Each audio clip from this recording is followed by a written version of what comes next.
Jacques découvrit avec effroi que l'hôtel où il logeait rétrécissait chaque jour. Avant de dormir, il avait tendu une corde entre les deux murs de sa chambre. À son réveil le lendemain, la corde s'était relâchée. Il s'empressa de raconter cette chose terrifiante à ses collègues. Si le rétrécissement continuait à ce rythme, tous finiraient écrasés. Jacques les exhorta à fuir rapidement. Mais il ne reçut que moquerie de la part de ses collègues, qui lui demandèrent même de ne pas perturber leur travail. Puis ils le poussèrent dehors tous ensemble. Jacques ressentit instantanément un profond sentiment d'impuissance. Face à une telle obstination, Jacques n'eut d'autre choix que de chercher à s'échapper seul. Il demanda à un collègue où se trouvait la sortie de l'hôtel. Le collègue répondit qu'il travaillait dans cet hôtel depuis 10 ans, mais n'en était jamais sorti. Jacques alla alors directement voir le chef cuisinier pour démissionner.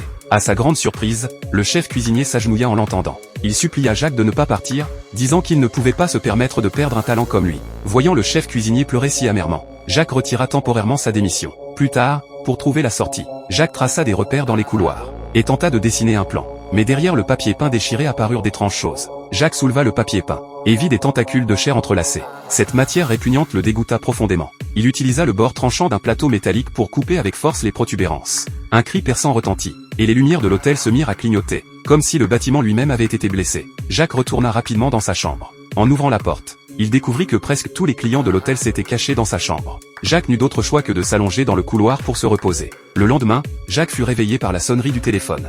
Il entra immédiatement, plein d'espoir pour décrocher. Il considérait cela comme sa seule chance de quitter l'hôtel.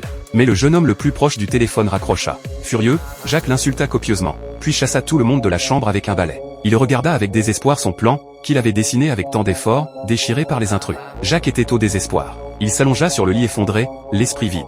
Soudain, le plafonnier se mit à tourner, et tomba d'en haut, manquant de peu de l'écraser. À l'endroit où la lampe était tombée, il y avait une ouverture circulaire. Deux vieilles dames passèrent la tête par l'ouverture. Elles savaient que Jacques avait des difficultés à trouver la sortie, et l'encouragèrent sans cesse. Mais Jacques était quelque peu découragé à ce moment-là. Sous la direction des vieilles dames, Jacques commença à chercher une sortie dans la chambre. Quand Jacques poussa l'armoire, il resta figé sur place, stupéfait par ce qu'il voyait. Le film que je vous recommande aujourd'hui s'appelle « Monsieur K », un film de suspense néerlandais. Je suis sincèrement désolé, mais pour des raisons de droit d'auteur, je ne peux partager que jusqu'ici. Ceux qui sont intéressés peuvent rechercher le film original.